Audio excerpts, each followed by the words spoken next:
Hello दोस्तों, muse YouTube channel में आपका स्वागत है।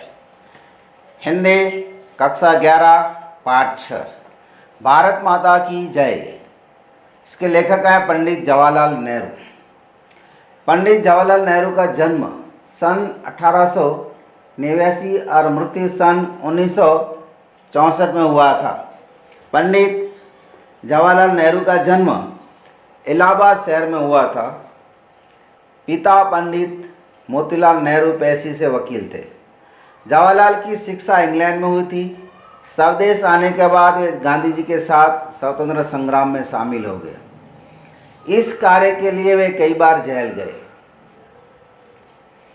उनकी शक्ति, साहस एवं लोकप्रियता से आकर्षित होकर महात्मा गांधी ने उनमें पूर्ण विश्वास करते हुए उनको अपना उत्तराधिकारी घोषित किया। वे स्वतंत्र भारत के प्रथम प्रधानमंत्री बने तथा आजीवन उस पद पर बने रहे।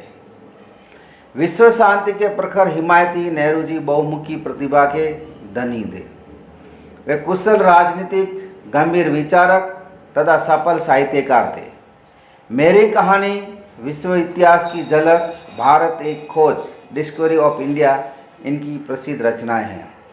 प्रस्तुत लेख में अनपढ़ ग्रामीण लोग भारत माता की जय का नारा तो लगाते हैं, किंतु भारत माता के सच्चे स्वरूप तथा उनकी वत्सलता से अनजान हैं। उनकी इस अज्ञानता को लेखक के द्वारा दूर करके वास्तविकता से परिचित कराने का प्रयास है। अब दोस्तों, भारत माता की जय पाठ की शुरुआत करते हैं। रात हो गई थी। हम तेजी से रोहतक दिल्ली रोड की ओर बढ़े, क्योंकि उस रात की हमें दिल्ली पहुंचकर गाड़ी पकड़नी थी। नींद मुझे बुरी तरह घेर रही थी। यकायक हमें रुकना पड़ा, क्योंकि बीच सड़क पर आदमी और औरतों की भीड़ बैठी थी। कुछ के हाथों में मसाले थी। वे आगे बढ़कर हमारे पास आए और जब उन्हें संतोष हुआ हो गया कि हम कौन हैं, तब उन्होंने बताया कि दोपहर से वे वहाँ बैठे बैठे इंतज़ार करें। वे सब रुष्ट पुष्ट जात के थे। उनमें ज़्यादातर छोटे मोटे जमींदार थे। उनसे बिना थोड़ी बहुत बातचीत किए आगे बढ़ना मुमकिन नहीं था। हम बाहर आए। रात के धुंधलेपन में हजारों या इससे भी ज़्यादा जाट मर्दों और औरतों के बीच बैठ गए। उनमें से एक चिल्लाया, कौमी नारा, और हजारों घरों ने मिलकर जोश के साथ 3 बार चिल्लाकर कहा, वंदे मातरम। और फिर उन्होंने भारत माता की जय के नारे लगाए। ये सब वंदे मातरम और भारत माता की जय किस लिए, मैंने पूछा। कोई उत्तर नहीं। पहले उन्होंने मुझे घूर कर देखा, फिर एक दूसरे का मुंह ताकने लगे। दिखाई पड़ता था कि वो मेरे सवाल करने से कुछ परेशान हो उठे। मैंने सवाल दोहराया, बोलिए, ये नारे लगाने से आपका क्या मतलब है? फिर भी कोई जवाब नहीं मिला। उस जगह के अधिकारी कांग्रेस कार्यकर्ता कुछ खीन से हो रहे थे। उन्होंने हिम्मत करके सब बातें बतानी चाहिए, लेकिन मैंने उन्हें प्रोत्साहन नहीं दिया। ये माता कौन है जिसको आप प्रणाम किया और जिसको जय के नारे लगाए? मैंने फिर सवाल किया। वे फिर चुप और परेशान से हो रहे। ऐसे अजीब सवाल उनसे कभी नहीं किए गए थे। सहज भाव से उन्होंने सब बातों को मान लिया। जब उनसे नारे के लिए कहा जाता तो वो नारे लगा देते थे। उन सब बातों को समझने की उन्होंने कभी कोशिश नहीं की।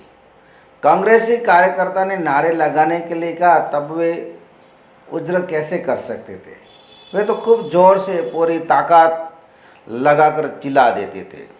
बस नारा अच्छा होना चाहिए। इससे उन्हें खुशी होती थी और शायद इससे उनके प्रतिद्वंदियों को कुछ डर भी होता था। जब भी मैंने सवाल करना बंद नहीं किया। बेहद हिम्मत करके एक आदमी ने कहा कि माता का मतलब धरती से है।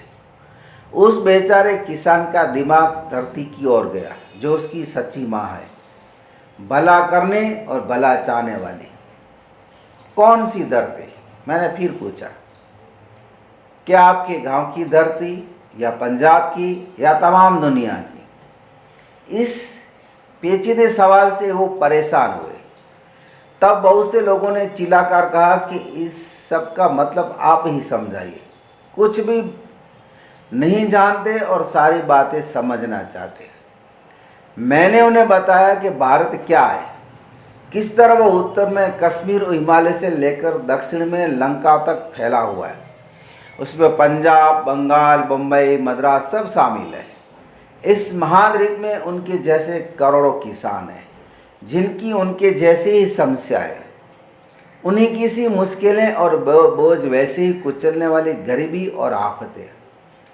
यही महादेश हिंदुस्तान उन सब के लिए भारत माता है, जो उसमें रहते हैं और जो उसके बच्चे हैं।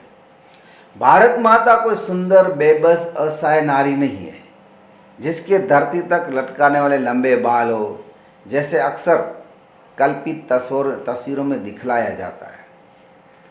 भारत माता की जय, ये जय बोलकर हमने किसकी जय बोली? उस कल्पित स्त्री की नहीं, जो कहीं भी नहीं है। तब क्या ये जय हिंदुस्तान के पहाड़ों, नदियों, रेगिस्तानों, पैरों, पत्थरों की बोली जाती है? नहीं, उन्होंने जवाब दिया, लेकिन कोई ठीक उत्तर वो मुझे न दे सके। निश्चय ही हम जय उन लोगों की बोलते हैं जो भारत में रहते हैं, उन करोड़ों आदमियों की जो उसके गांव और नगरों में बसते हैं। मैंने उन्हें बताया कि इस सवाल से उन्हें हार्दिक प्रसन्नता हुई और उन्होंने अनुभव किया कि जवाब ठीक भी है। ये आदमी कौन है? निश्चय ही आप और आपके भाई। इसलिए जब आप भारत माता की जय बोलते हैं तो खुद अपने और हिंदुस्तान भर के अपने भाई बहनों की जय बोलते हैं। याद रखिए, भारत माता आप ही हैं और ये आप ही अपनी ही जय बोलते हैं। ध्यान से उन्होंने सुना। प्रकाश की उज्जवल रेखाओं में उनके भोले भाले चेहरे पर उदित हो जाने वाली दिखाई दी। ये ज्ञान उनके लिए विचित्र था। वो नारा जिसे वो इतने दिनों से लगा रहे थे, उन्हीं के लिए था। हाँ, रोहतक जिले के गांव में उन्हीं बेचारे जाट किसानों के लिए यही उन्हीं की जय थी। तब आइए एक बार फिर मिलकर पुकारें, भारत माता की जय, भारत माता की जय, भारत माता की जय। दोस्तों, ये पाठ भारत माता की जय का पहला भाग था।